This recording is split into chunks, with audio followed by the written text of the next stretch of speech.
It's 9:47 on a Monday morning. You just got a Slack message from a VP you've barely spoken to. Hey, you free? Getting staffed on something. Come to the 14th floor. That's it. No context, no deal name, no timeline. And if you've worked in banking long enough, you know that message never means something easy. You walk in, 3 laptops open, a whiteboard covered in numbers that look like they were written in a panic. The MD nods at you and says, "Client's a mid-market industrials company. They signed an LOI 8 weeks ago to acquire a competitor for $420 million. Closing is in 19 days. And as of this morning, the deal is falling apart." 19 days. Now, 5 years ago, this was a suicide mission. But it's 2026, and AI is on the team. You think, we can actually do this. The old financial model is a disaster.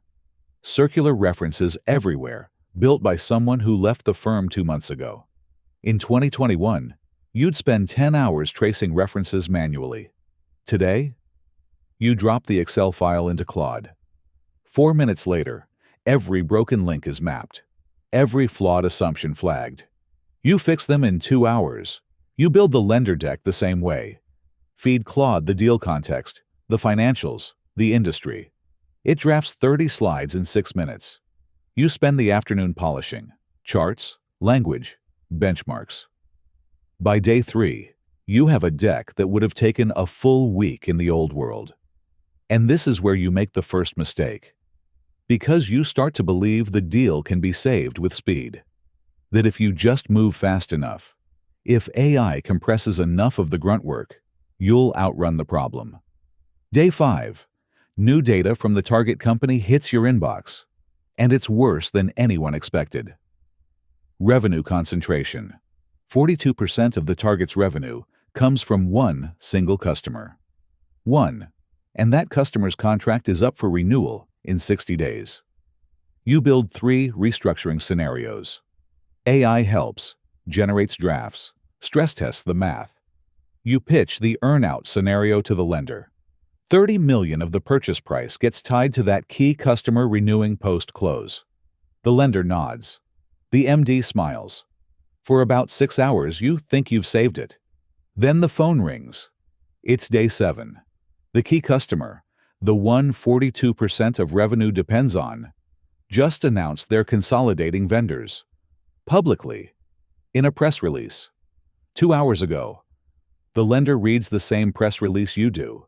By end of day, their commitment letter gets pulled.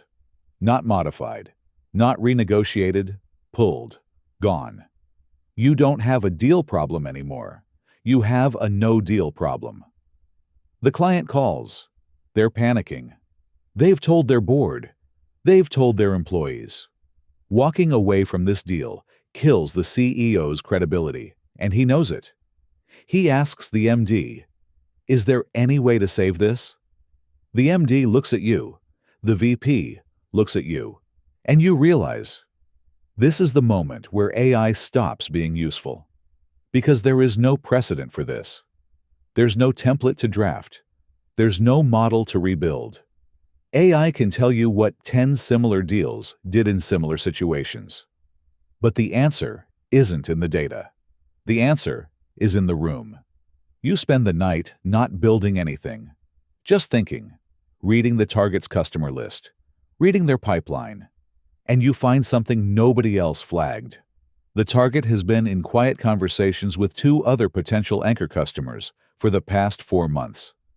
Deals that could replace 60% of the lost revenue. Not closed. Not even signed LOIs. But real. You tell the MD.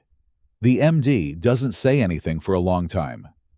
Then, he picks up the phone and calls the lender directly. Here's what happens next. The MD pitches a completely restructured deal. Purchase price cut from $420 to $310. A $70 million earnout tied to the 2 pipeline deals converting. The client absorbs more risk up front. The seller takes a lower headline number, but keeps the deal alive. And critically, a new lender steps in, smaller than the original, willing to bet on the pipeline story. Day 15, the lender signs a new commitment. Day 16, the seller's lawyers push back on every clause. Day 17, the MD flies to meet the seller's CEO in person. Day 18, both sides agree. Day 19, 12 hours before the original deadline, the deal closes. Not at 4:20, at 3:10, with a completely restructured earnout, with a new lender, with the client still getting their acquisition, and the seller still getting their exit, and both sides taking a bruise, but walking away alive. The client sends a thank you email to the MD. The MD forwards it to the team with 2 words. Good work. That's it. No champagne. Just good work and a new staffing request in your inbox by morning. Here's what I want you to take from this. AI compressed the timeline. AI built the first draft of the model, the deck, the scenarios. AI did 20% of the work in 2% of the time. And none of that mattered when the deal actually broke. Because the moment that saved this deal wasn't in a spreadsheet.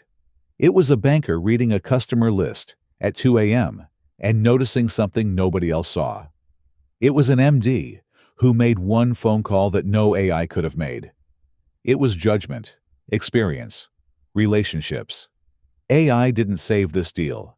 AI just made it possible for the people who did save it to still be thinking clearly on day 7 instead of collapsing from exhaustion. That's the shift. The grunt work got automated. The judgment got amplified. And the people who figure out how to live in that space, they're going to build careers that look nothing like the ones that came before them. So next time someone tells you AI is going to replace deal makers, tell them, no, it's going to replace the people who thought deal making was about the work. The people who understood it was about the judgment. They just got a lot more powerful.